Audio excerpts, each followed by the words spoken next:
Meus caros amigos e amigas, muito boa noite para todos.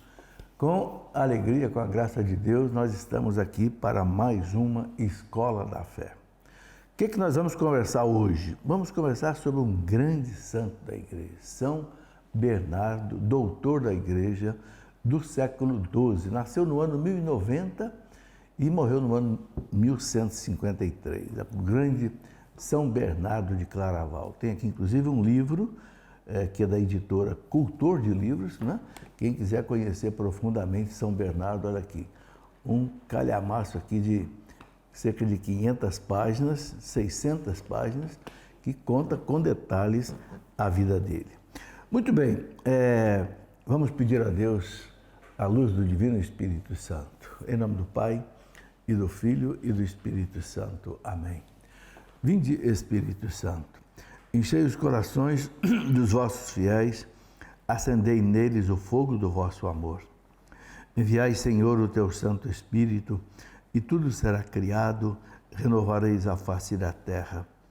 Oremos, ó Deus, que instruíste os corações dos vossos fiéis com a luz do Espírito Santo.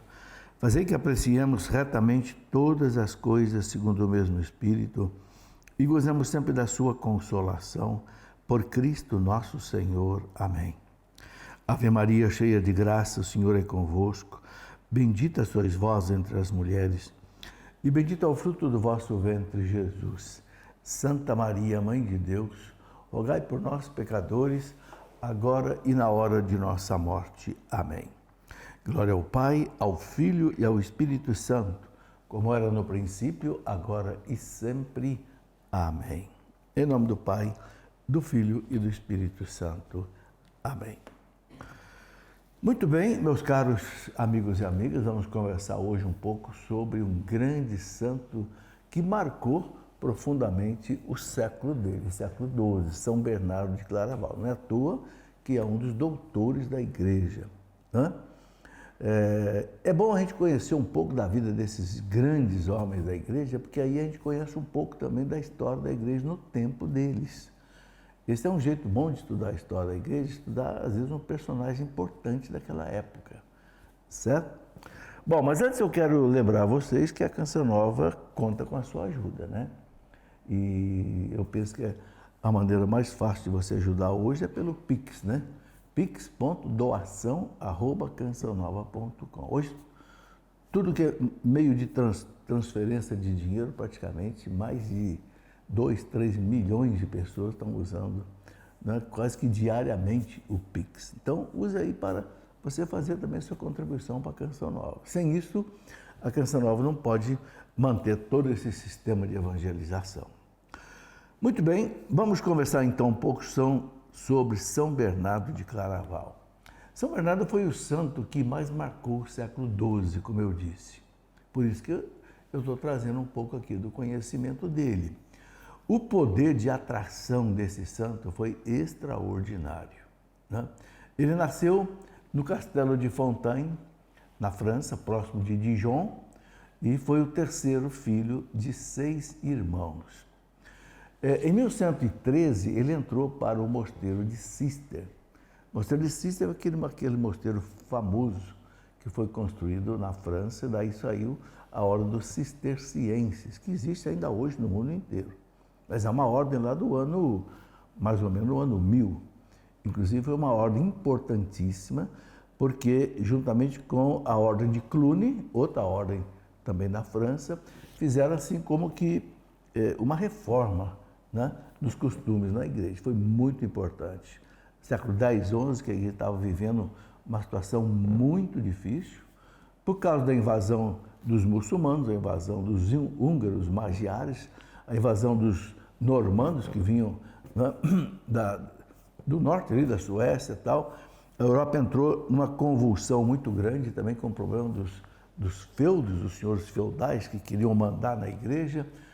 Então parecia que a igreja ia desaparecer, parecia que a igreja ia afundar.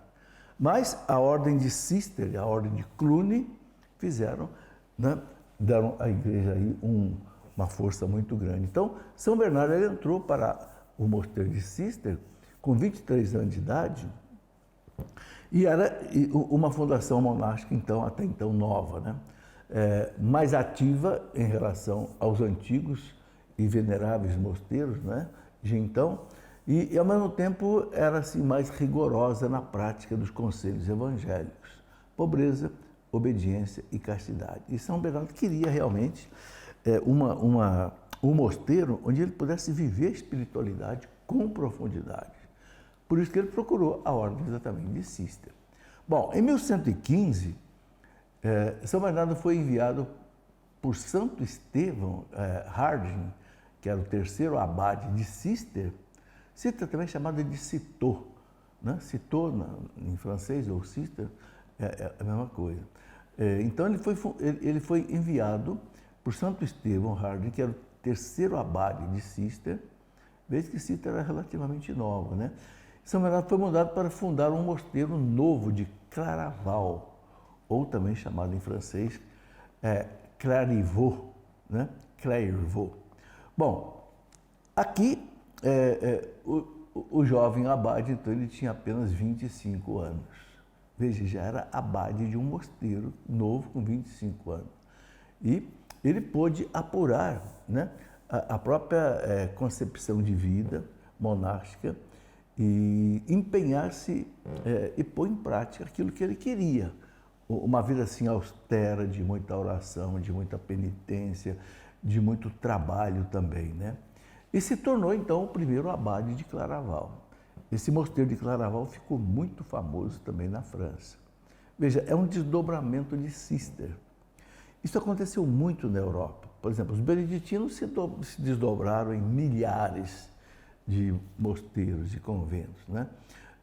Cluny também, né? E isso foi que transformou a Europa no que depois ficou sendo chamado de cristandade. Tudo era cristão, né? Mas exatamente por causa desse imenso trabalho dos monges. Bom, a sua grandeza, né, como místico, teólogo, pregador, defensor da igreja, fez crescer muito a ordem cisterciense. São Bernardo ele deu realmente um crescimento muito grande na ordem cisterciense, exatamente era um homem místico, né?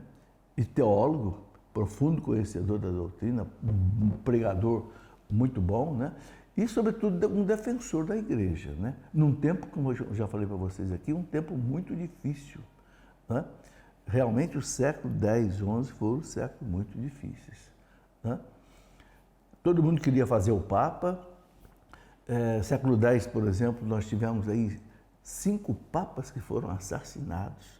Só para vocês sentirem como os tempos eram difíceis. Por que os 5 papas foram assassinados? Porque as famílias famosas queriam eleger o Papa. Então tinha os Médici, os Cortona, os Spoleto, os Corsini, queriam fazer o Papa. E às vezes uma família conseguia fazer um Papa, ou a outra família que não gostava envenenava o Papa. Aí tinha que fazer um outro conclave e eleger. Isso foi uma coisa tremenda. Parecia por isso que o século X foi chamado século de chumbo. Parecia que a igreja ia afundar. Eu estou colocando isso para vocês perceberem qual é o clima que São Bernardo vai enfrentar um pouco depois, né? Já um pouco melhor, mas vai enfrentar ainda um clima de investidura leiga, um clima de muita ação dos senhores feudais famosos sobre a igreja, tudo isso. Bom, quando ele morreu, São Bernardo morreu, a ordem já contava com 350 mosteiros de Claraval. Vejam, gente, coisa impressionante. Ele fundou o mosteiro com 25 anos, né? Morreu relativamente novo, mas quando ele morreu, a ordem já tinha 350 mosteiros. Por isso que eu disse que ele deu à ordem de Císter um crescimento violento na Europa, né? É interessante uma história da infância dele, que a mãe tinha lhe recomendado a devoção à Virgem Maria, né? E isso realmente para São Bernardo foi algo marcante, porque ele foi assim, ele é chamado poeta de Maria, né? O Papa Bento XVI fez uma série de catequeses, né, no dia 21 de outubro, especialmente no dia 21 de outubro, sobre São Bernardo. Isso foi no ano 209. E ele falou sobre São Bernardo. Eu vou aproveitar aqui algumas coisas que o Papa Bento XVI colocou, porque mostra bem a realidade, né? Ele é chamado de o último dos padres da Igreja. Por quê? Porque no século XII, mais uma vez, ele renovou e tornou presente o quê? A grande teologia dos padres da Igreja. Os padres da Igreja, a patrística, né? Que é essa coleção de livros verdes que vocês veem aqui, né? Só que tem muito mais do que isso, né? A patrística toda são 300 e tantos volumes. Essa coleção a editora Paulo está publicando aos poucos. Mas esses padres da Igreja, normalmente, eles vão até o ano 700, né? Mais ou menos termina ali com São João Damasceno, de Constantinopla. Mas Bento XVI chama, né, o São Bernardo o último padre da Igreja. Por quê? Porque ele coloca aí, porque ele, de certa forma, ele renovou e ele tornou presente de novo na Igreja a teologia dos padres da Igreja, o que é fundamental, sempre foi. Bom, olhando para a disciplina dos outros mosteiros, São Bernardo viu a necessidade de uma vida sóbria, comedida, tanto na mesa como no vestuário, nos edifícios, nas casas monásticas, e recomendando sustento e atenção aos pobres. Essa foi uma ênfase que ele colocou. E ele escreveu muitas cartas a pessoas muito importantes da época dele, né? E também para pessoas simples, né? Deixou muitos sermões e sentenças e tratados muito grandes. Quer dizer, realmente ele deixou marca, né? Escrevia para os reis, escrevia até para os papas, mas também escrevia para as pessoas simples. É uma coisa que consta também na história dele. Bom, remonta sempre a este tempo a grande amizade dele com o famoso Guilherme, que foi abade de Saint-Thierry, um grande mosteiro da França, e também com Guilherme de Champeaux, figuras as mais importantes do século XII. Talvez a gente não saiba quem são essas pessoas, né? O abade, né? Bernardo de Guilherme e Guilherme de Champeaux, mas foram pessoas que foram muito importantes no século XII. E São Bernardo tinha um contato com eles. Isso mostra a relevância dele nesse tempo. A partir de 1130, ele começou a ocupar-se de muitas questões importantes da Santa Sé e da Igreja. Veja, problemas do próprio Papa, né? Por esse motivo, ele teve que sair cada vez mais do seu mosteiro de Claraval e muitas vezes teve que sair até da França e na Itália, né? Ele fundou também alguns mosteiros femininos e ele foi protagonista de uma quantidade de cartas imensas, né? Exatamente correspondência com São Pedro Venerável, que foi abade de Cluny. Então, veja, ele era de Cister, mas trocava muitas cartas com São Pedro Venerável, que era abade de Cluny. Então, veja que essa correspondência também era importante.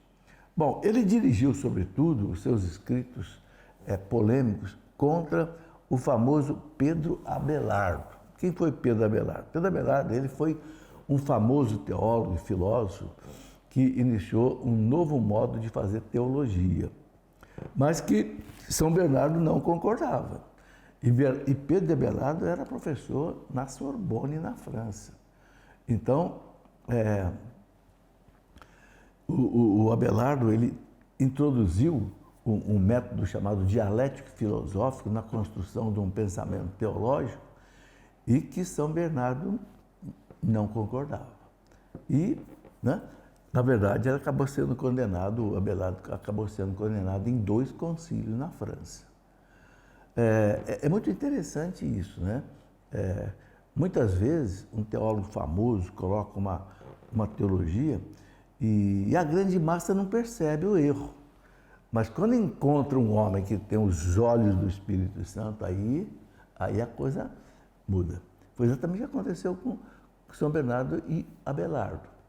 Abelardo tinha, né, era muito famoso e tal, mas São Bernardo começou a detectar erros no pensamento teológico dele e denunciou e chegou até a ser condenado em concílio. Bom, outra frente contra a qual São Bernardo lutou foi a heresia dos cátaros, né, que menosprezava a matéria e o corpo humano, desprezando, por conseguinte, o próprio Criador. Veja,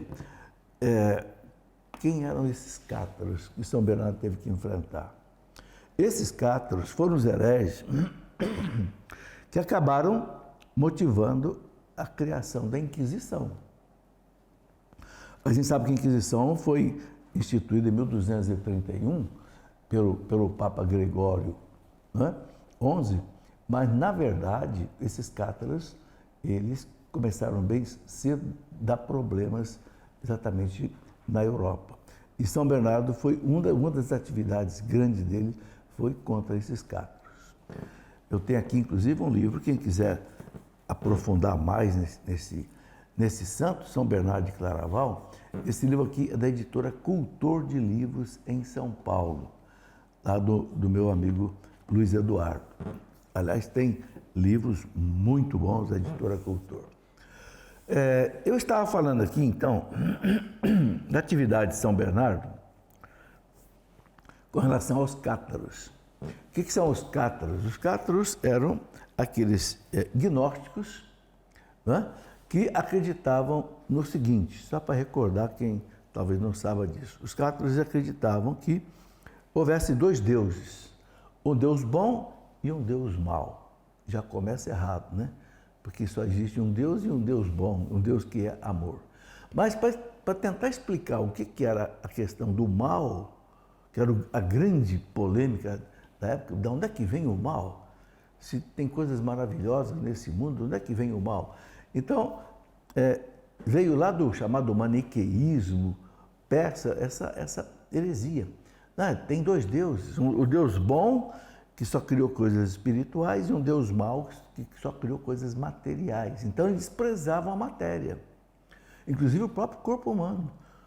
O corpo humano era considerado assim desprezível. Por isso que os cátaros, muitas vezes, eles até se matavam, faziam suicídio, a chamada, esqueci o nome agora, indura, um negócio assim.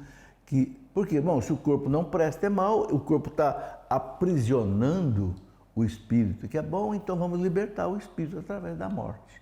Então eles praticavam até o suicídio. E esses cátaros fundaram uma verdadeira anti-igreja. Foi uma coisa impressionante, cresceu tanto a ponto de ter padres, bispos, que se tornaram hereges. Por isso que surgiu depois a Inquisição. Não vou entrar nessa história agora porque é muito longa. Mas São Bernardo uma das atividades dele foi ter que combater essa pesadíssima heresia dos cátaros. Veja, que motivou a própria Inquisição. Bom, e isso era muito perigoso, por quê? Porque os cátaros, como eles consideravam que a matéria era má, então o raciocínio era o seguinte, então o Cristo, como é que pode o verbo que é bom se encarnar numa matéria que é má? Então ele não se encarnou de verdade, não. A encarnação dele foi aparente, né? E aí você está matando, então, o mistério da redenção. Se Cristo ele não morreu realmente como homem e como Deus, ele não salvou a humanidade. Então, desprezava-se a encarnação do verbo. Ou seja, de certa forma, você desprezava a redenção. Então, se fere o cristianismo na raiz. Então, por isso que São Bernardo, com toda a teologia dele, e ele tinha que enfrentar muitas vezes debates em praça pública, porque naquele tempo era assim, né? Os inimigos de doutrina se encontravam muitas vezes em praça pública. Como São Domingos fez, São Bernardo também fez, e outros santos fizeram. Por exemplo, também outros santos fizeram esse mesmo tipo de debate. Bom, São Bernardo, ao contrário, ele sentiu-se então no dever de assumir a defesa dos judeus condenando manifestações de antissemitismo cada vez mais difundidas. Olha que interessante. Hoje fala-se muito disso, né? Do antissemitismo aí, querem acabar com o Estado de Israel, coisa que nunca vão conseguir, né? Porque São Paulo fala na carta aos Romanos que antes do Cristo voltar, os judeus vão aceitar o Cristo como Deus, então quer dizer que o judaísmo não vai acabar nunca.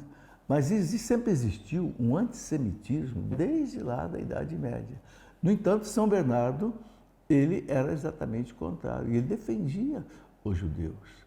Aliás, a igreja no fundo, sempre defendeu os judeus, embora discordasse deles, porque não aceitaram o Cristo como Messias, né? Mas João Paulo, por exemplo, João Paulo II chamava os judeus de nossos irmãos mais velhos. Bento XVI chamava os judeus de os nossos irmãos na fé, né?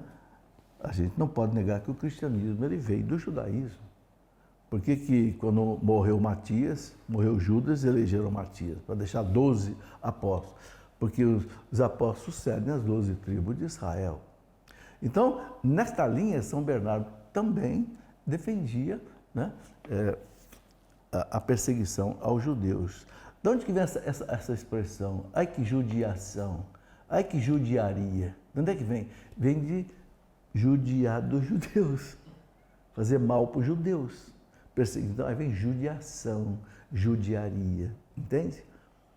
Mas a igreja, os papas nunca foram assim, antissemitas, pelo contrário. Mas o povo muitas vezes era.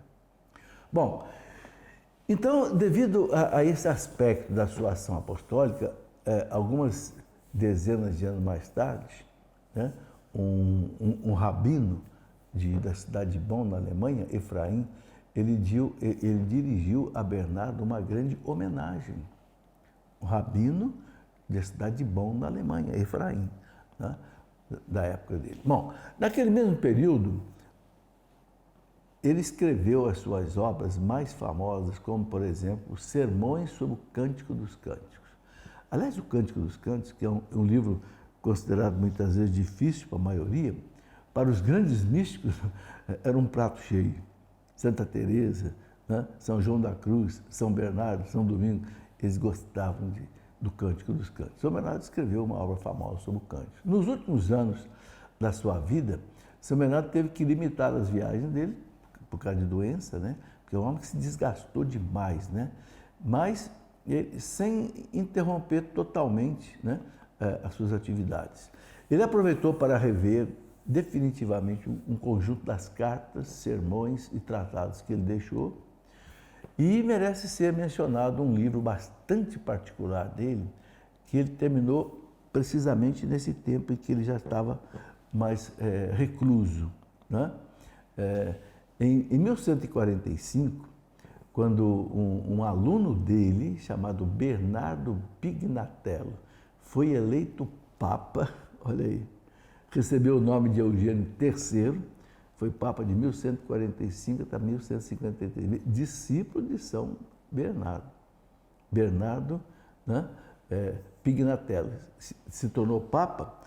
Bom, aí, nessas circunstâncias, São Bernardo, como um padre espiritual, né, do Papa, ele escreveu a esse Papa, que ele considerava um filho espiritual, um texto famosíssimo que ficou sendo chamado de De Consideratione, né, que continha ensinamentos para ser um bom Papa. Ele escrevendo para o seu discípulo, né, esse De Consideratione, sobre as considerações, como é que, né, o que era preciso para ser um bom Papa. Escreveu para esse discípulo dele, né, o Eugênio III. Vejam, aí vocês percebem a grandeza de São Bernardo, né? Quer dizer, um discípulo dele chega a Papa. Bom, nesse livro, que permanece assim uma leitura conveniente para os papas de todos os tempos, eu tenho a impressão que todos os papas, depois de São Bernardo, leem esse texto, né? E São Bernardo, ele não indica apenas como desempenhar bem o papel de Papa nesse texto de Considerazione. Ele não fala só o que precisa para ser um bom Papa, mas ele expressa também uma visão assim profunda do mistério da Igreja, do mistério de Cristo, que no final se resolve na contemplação do mistério de Deus uno e trino. Então ele não se limita só ao papel do Papa, à missão do Papa, mas ele vai mais fundo. Ele entra no mistério da Igreja, no mistério de Cristo, né? E outras coisas. Né? Deveria ainda prosseguir a busca desse Deus, uma citação do texto de São Bernardo. Ele coloca o seguinte, vou abrir aspas aqui, deveria ainda prosseguir a busca desse Deus que ainda não é bastante procurado. Ele escreveu, né? Mas talvez se possa procurar melhor e encontrar mais facilmente com a oração do que com o debate. Né? Melhor às vezes encontrar a verdade de Deus, mais às vezes na oração do que no debate. Né? Ponhamos então aqui um ponto final no livro, mas não na pesquisa. Né? É uma citação dele aí. Bom, tudo isso, para São Bernardo, o importante é ela estar no caminho rumo a Deus. Bom, dois aspectos centrais da rica doutrina de São Bernardo, né? Seguinte, eles referem-se a Jesus Cristo e a Maria Santíssima, sua mãe. Esses dois aspectos na obra dele são fundamentais, Cristo e a Virgem Maria. Né? Ele é chamado poeta de Maria. Né?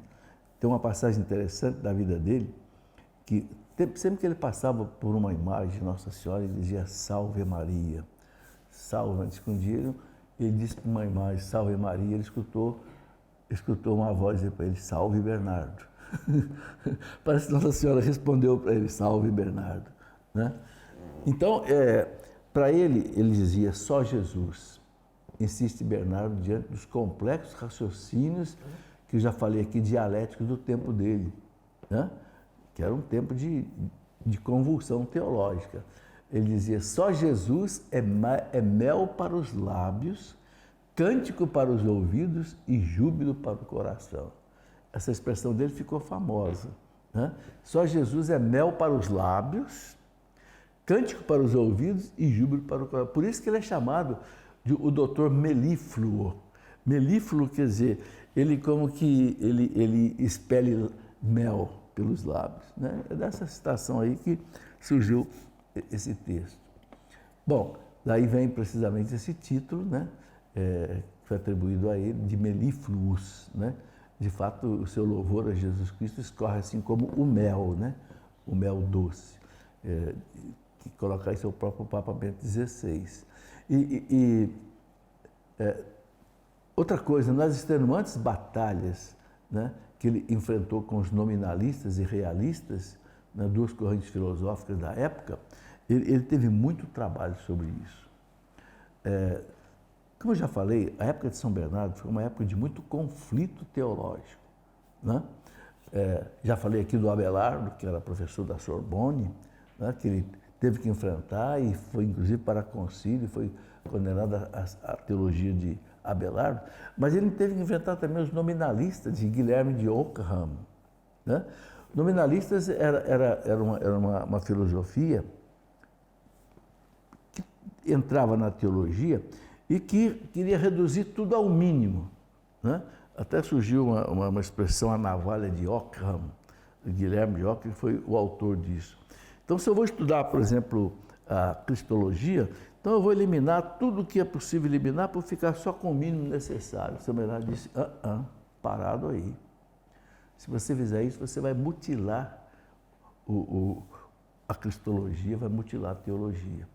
Vejam, eram homens de muita reflexão, teólogos, professores, e tinha também os realistas, que mais ou menos combinavam com os nominalistas, né? Eram duas correntes filosóficas da época. São Bernardo teve que enfrentar isso. Né? Bom, esse famoso, então, abade de Claraval, né? Ele não se cansava de repetir que um só nome conta, o de Jesus Cristo. São Bernardo dizia assim, pode trazer a filosofia que quiser, a teologia que quiser, se o eixo não for Jesus Cristo, eu não quero nem saber. Né? Isso hoje vale muito, por exemplo, na atualidade. O que a gente vê na atualidade hoje? Uma teologia da libertação que praticamente substituiu Jesus Cristo pelo homem. substituiu o céu pela terra. Hoje o mais importante não é buscar o céu, o mais importante hoje é buscar a terra. Mas esse tipo de reflexão, de debate, já havia lá atrás, não é? Não é coisa só de hoje, não. São Bernardo dizia o seguinte: todo o alimento da alma é árido se não for aspergido com este óleo insípido, se não for temperado com este sal. Ele está falando de Jesus Cristo. Aquilo que escreve para mim não tem sabor se nisso eu não ler Jesus. É o que eu já falei para eles, né? Era o critério de discernimento que ele tinha no meio dessas polêmicas todas que havia no tempo dele. Se ele não encontrar ali Jesus, né?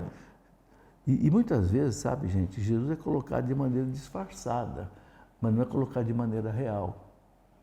Mas aqueles que têm realmente os olhos do Espírito Santo conseguem ver. São Bernardo concluía dizendo o seguinte: quando discutes ou falas para mim, nada tem sabor se eu não ouvir ressoar nisso o nome de Jesus. Era o famoso sermão do Cântico dos Cânticos dele, da patrística. Bom, de fato, para São Bernardo, o verdadeiro conhecimento de Deus consiste na experiência pessoal profunda de Jesus Cristo e de seu amor. Se não houver isso, a experiência profunda com Jesus Cristo, com o amor de Cristo, então não há um conhecimento verdadeiro de Deus. Bom, isso não é muito comum, né? Não é muito novidade, porque em todos os santos, praticamente, a gente vai encontrar isso, né?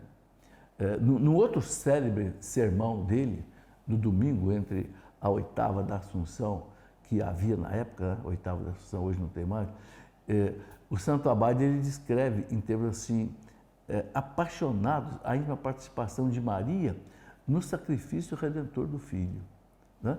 A participação de Maria, né, na redenção de Cristo. O que levou, né, o Concílio Vaticano II depois dizer, lá na Lumen Gentium, que Maria é aquela que mais participou da obra da redenção, mais cooperou com a obra da redenção. Eu queria dizer a vocês o seguinte: quem quiser aprofundar um pouco nesse assunto, não só sobre São Bernardo de Claraval, mas muitos padres da igreja, num dos livros que eu escrevi de história da igreja, é uma coleção de 3 volumes, nesse volume aqui da Idade Média, aqui eu coloco um bom resumo sobre a vida desses grandes doutores da igreja da Idade Média. Por exemplo, Santo Antônio de Pádua, São Bernardo e outros santos que não foram declarados doutores, mas foram muito importantes, por exemplo, São Domingos de Gusmão. Então, eu de propósito coloquei aqui nesses livros porque como eu falei a vocês, a gente conhecendo a vida desses santos, a gente conhece um pouco da realidade da época. Vocês estão vendo aqui quantas coisas São Bernardo teve que enfrentar na época dele, né? Ajuda a gente a ter um entendimento melhor sobre a história da igreja. Bom, mas eu estava dizendo aqui a vocês que São Bernardo era apaixonado por Nossa Senhora, né? E num dos seus célebres sermões, no domingo da oitava da Assunção, ele descreveu em termos assim apaixonados a participação da Virgem Maria no mistério da redenção, né? Ele dizia: ó Santa Mãe, escreva ele, né?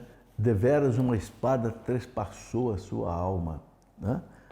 Expressões que depois foram ficando aí na história da igreja. A violência da dor transpassou de tal modo a tua alma que justamente podemos chamar-te mais do que mártir, porque em ti a participação na paixão do Filho superou muito em intensidade os sofrimentos físicos do martírio. Olha o que ele diz. Ele considerava Nossa Senhora mártir, porque ele fala, né? Olha a expressão que ele usa. Porque em ti a participação na paixão do Filho superou muito em intensidade os sofrimentos físicos do martírio. Quer dizer, se ela passasse pelo martírio físico, ela não sofreria tanto quanto ela sofreu diante do sofrimento do Cristo na cruz. Eu imagino, né? Você vê uma mãe, vê seu filho morrer daquele jeito, sabendo que ele é Deus, Santíssimo. Imagina a dor do coração de Maria, né? Então, São Bernardo ele não tem dúvida de dizer o seguinte: por Mariam ad Iesum, em latim, né? A Jesus por Maria. Né? São Bernardo coloca aí, mais ou menos como a gente viu muito tempo depois, São Luís de Montfort, né? Ir a Jesus por Maria, se consagrar a Jesus por Maria, né? Porque através de Maria nós somos conduzidos até Jesus, ele dizia. E ele testemunha com clareza essa subordinação de Maria a Jesus, segundo os fundamentos da Mariologia tradicional, né? Ele, Santo Afonso de Ligório, São Luís de Montfort, todos eles têm, Santo Agostinho também, São Tomás de Aquino, todos eles têm essa mesma linha. Se vai a Jesus por Maria. A fundamentação é, de certa forma, assim, muito lógica, né? Os santos colocam o seguinte: qual é a maior graça que a terra recebeu do céu? Jesus. E ele veio por onde? Ele veio por Maria. Ora, então Maria, é que São Bernardo dizia, era o aqueduto de Deus. Aqueduto leva água, né? Mas esse aqueduto traz as graças. Se Deus abriu esse aqueduto de graças do céu até a terra, que é Maria, então ele fala, então todas as outras graças vêm também por Maria. Né? Uma comparação, né? Aí eu faço uma comparação para te entender um pouco isso. Você vai daqui para São Paulo, você tem a Via Dutra, né? Mas ao lado tem uma estradinha que a gente chama de Estrada Velha. Antes existia a Via Dutra, tem uma estradinha que passa por dentro de todas as cidades, estreitinha. Ninguém vai ir para São Paulo mais hoje pela Estrada Velha, todo mundo vai pela Estrada Nova. Maria é essa alameda imensa que Deus criou, né? Por isso que os santos doutores, São Bernardo, Santo Agostinho,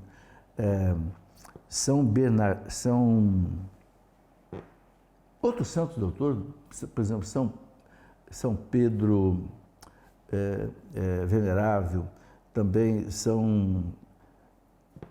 não quero chutar nome agora para não errar, mas vários santos doutores disseram o seguinte: todas as graças que descem do céu passam por Maria. Mesmo que seja uma graça que você conseguiu através da intercessão de um santo. Se você fez uma novena, por exemplo, a um santo, conseguiu uma graça, os santos dizem, ela vem por Maria. Porque é o canal de graças que Deus inaugurou. Bom, eu afirmo isso porque eu vi em vários santos doutores dizerem isso. Se você ler, por exemplo, a obra de Santo Afonso de Ligório, As Glórias de Maria, ele cita ali todos os santos doutores, entende? Que colocam essa reflexão, inclusive ele, né? Bom, mas no sermão famoso sobre Maria, São Bernardo mostra o lugar privilegiado da Virgem na economia da salvação, após a particularíssima participação da mãe no sacrifício do Cristo. Por isso que São Bernardo ficou assim, inclusive na Salve Rainha, né? Quando termina a Salve Rainha, aquela expressão final, ó doce, né? Virgem Maria, é a expressão colocada por São Bernardo. Sabe, não é por acaso que 1 século e meio depois da morte de São Bernardo, o Dante Alighieri, quando escreveu a Divina Comédia, a famosa Divina Comédia, né? Dante Alighieri colocou nos lábios do doutor Melífluo, né? A sublime oração a Maria, né? Aquela oração: Virgem Mãe, filha do teu filho, humilde e nobre mais do que qualquer criatura, termo fixo do eterno conselho. Está lá na obra dele, né? Do Dante Alighieri, onde fala do Paraíso 33, da Divina Comédia, quem conhece, tem lá essa oração que ele coloca como sendo uma oração escrita por São Bernardo, né? Bom, por vezes, sabe, pretende-se resolver as questões fundamentais sobre Deus, sobre o homem e sobre o mundo unicamente com as forças da razão. Isso aconteceu muito depois na época do racionalismo, né? São Bernardo, ao contrário, ele solidamente fundado na Bíblia, nos padres da igreja, ele recorda para nós que sem uma fé profunda em Deus, alimentada pela oração e pela contemplação, ó, Bíblia, oração e contemplação, né? Por uma relação íntima com o Senhor, as nossas reflexões sobre os mistérios divinos correm o risco de se tornarem uma vã prática intelectual e perdem a sua credibilidade. Isto aconteceu muito a partir, por exemplo, do século XVII. Quando entrou na igreja o racionalismo, né? Entrou na igreja um certo positivismo, né? Que vem lá dos filósofos positivistas, como Immanuel Kant e outros, né? Então, São Bernardo já alertava isso muito cedo, né? Isso é muito importante para os teólogos, porque muitas vezes o teólogo ele fica só na razão, no estudo, e ele não reza, e ele não medita. E muitas vezes a teologia dele fica distorcida. Então, por isso que São Bernardo coloca isso muito claro, né?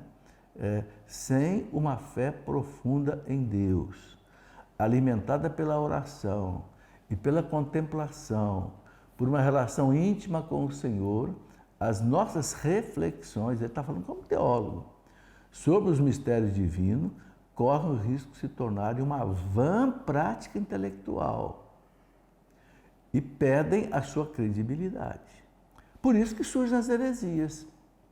De onde é que surgem heresias? Teólogos que estudam muito, o que não é ruim, mas que não reza e não reflete. Então ele fala, a teologia fica apenas sendo uma prática intelectual e perde a credibilidade, ou seja, perde aquilo que tem de essência divina. Por isso que quem define as verdades da fé não são os teólogos, é a igreja. Os teólogos podem estudar, refletir, analisar tal, mas quem coloca a verdade para o povo não é o teólogo, é a igreja, é o magistério da igreja. Por quê? Porque o magistério da igreja recebeu de Cristo participar da sua infalibilidade quando ensina, né? Eu me lembro, inclusive, de uma frase do Papa Bento XVI, que ele dizia assim, né? Que, por exemplo, os dogmas da fé não são cadeias que impedem o teólogo de avançar. Não, os dogmas são janelas abertas para o infinito. Porque tem teólogo que quer questionar até dogma da igreja. Por exemplo, todo o desvirtuamento, por exemplo, do Frei Leonardo Boff foi nesse sentido, começou a questionar os dogmas. Achar que os dogmas não eram alguma coisa permanente, eterna. Opa, peraí, se o dogma não é permanente, não é eterno, então não é dogma. Porque o dogma impede o teólogo de avançar na teologia, nada disso. O Papa diz, o teólogo, o dogma ele não é uma cadeia, é uma janela aberta para o infinito. A comparação que eu faço é com um trem. O trem precisa andar em cima dos trilhos. Ninguém pode dizer, mas o trilho tira a liberdade do trem. Pelo contrário, o trilho é a garantia que o trem vai chegar no final da viagem. Tá certo? Então, é como os dogmas. Os dogmas eles são como trilhos que conduzem o teólogo, na sua reflexão teológica, a seguir mais longe. Isso foi uma coisa que São Bernardo deixou muito claro para a igreja, né? Para a teologia, né?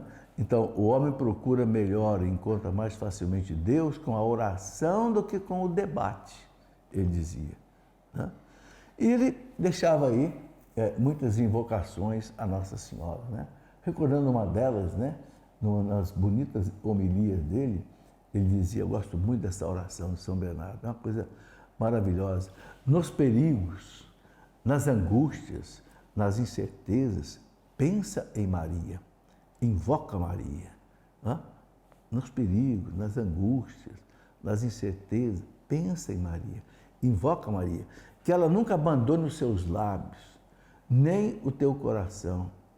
E para obteres a ajuda da tua oração, nunca esqueças o exemplo da sua vida. Né? Para obteres a ajuda da sua oração, nunca esqueça o exemplo, porque Maria é uma escola de santidade, né? né? Eu até escrevi um livro na Escola de Maria, porque é uma escola de santidade. Existe um livrinho também famoso da Idade Média chamado Imitação de Maria. Tem Imitação de Cristo e tem um livrinho chamado Imitação de Maria. Então, é outra coisa que São Bernardo recomendava muito, né? A oração dele continua: se a segues, não te podes desviar.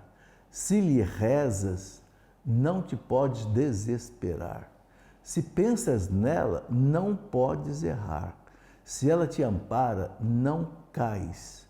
Se ela te protege, não temes. Se ela te guia, não te cansas. Se ela te é propícia, alcançarás a meta. Veja que devoção profunda ele tinha a Nossa Senhora, né? Ele continua dizendo nessa oração famosa dele, né? Nos perigos, nas angústias, nas incertezas, pensa em Maria, invoca Maria, olha para a estrela, chama por Maria. Ele chamava de a estrela, né? Olha para a estrela, chama para Maria, que ela nunca abandone os teus lábios nem o teu coração. Está aí, né? E dizia: para obteres a ajuda da sua oração, nunca esqueça o exemplo da sua vida. É outra coisa que colocava também. Bom, São Bernardo conseguiu uma difícil paz interessante no tempo dele entre a cidade de Metz, leste da França, e a cidade de Trèveris, que se encontravam aí em guerra e já haviam morrido 2.000 pessoas. Então, a pedido do arcebispo de Trèveris, só para mostrar como a participação dele também nos problemas do mundo da igreja existia, né?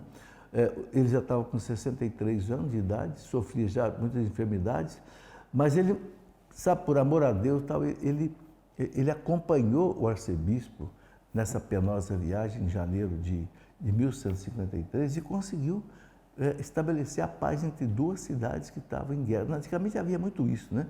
As cidades brigavam, a cidade de Metz com a cidade de Trèveris. São Bernardo conseguiu a pacificação. Enquanto se aguardava uma solução, muitos doentes eram conduzidos até ele e ele curava muitos, né? Então, a graça divina tocou, inclusive, as pessoas que estavam em conflitos, que se abraçaram e estabeleceram a paz. Olha que interessante, pelos milagres que São Bernardo fazia, né? Com os feridos dos dois lados do combate da cidade de Metz e de Trèveris, depois isso motivou a paz entre os dois lados, que se abraçavam, tendo em vista as curas que ele haviam feito por São Bernardo. Está aí. Bom, enquanto esse varão de Deus iniciou a sua caminhada de volta para Claraval, né, essa foi a última viagem que ele fez. Depois disso, ele não teve mais condição de fazer uma viagem, porque já estava lá, né, no final da sua vida. O Papa Inocêncio, né, que foi um grande admirador de São Bernardo, o havia denominado a muralha expugnável que sustenta a igreja. Olha que bonito. A muralha inexpugnável que sustenta a igreja. Há um cardeal que lhe enviou uma carta dizendo que ele saía do claustro para perturbar a Santa Sé, e os cardeais, o abade de Claraval respondeu, né?